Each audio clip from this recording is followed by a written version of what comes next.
পথে থাকবো। আমরা একটা কথা আপনাদের বলি, মরার আগে মরবেন না কেউ। এটা কিন্তু একটা বাস্তব কথা। অনন্তকাল কেউ এই পৃথিবীতে থাকবেন না। যদি মরার আগে মরেন তাহলে তাড়াতাড়ি মরবেন, আর মরার আগে না মরেন, আর যদি বিশ্বাস করেন যে আমরা অনন্তকাল এই পৃথিবীতে থাকার জন্য আসি নাই, তাহলে অবশ্যই আমরা ওই অপশক্তিদের প্রতিরোধ করতে পারবো।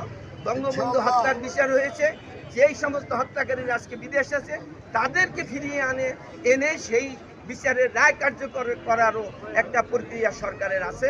আপনারা সরকারের সাথে থাকেন, আপনারা শেখ হাসিনার সাথে থাকেন, আপনারা বাংলাদেশ আওয়ামী লীগের সাথে থাকেন, আপনারা আপনাদের প্রাণপ্রিয় নেতা নুরে আলম চৌধুরীর পাশে থেকে জেলখানা, সেই জেলখানায় 4 নেতাকে হত্যা করা হলো।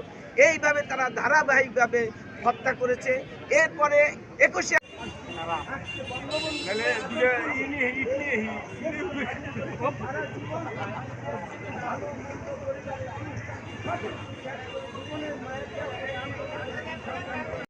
একটা মাইক দিলে ভালো করে হ্যান্ড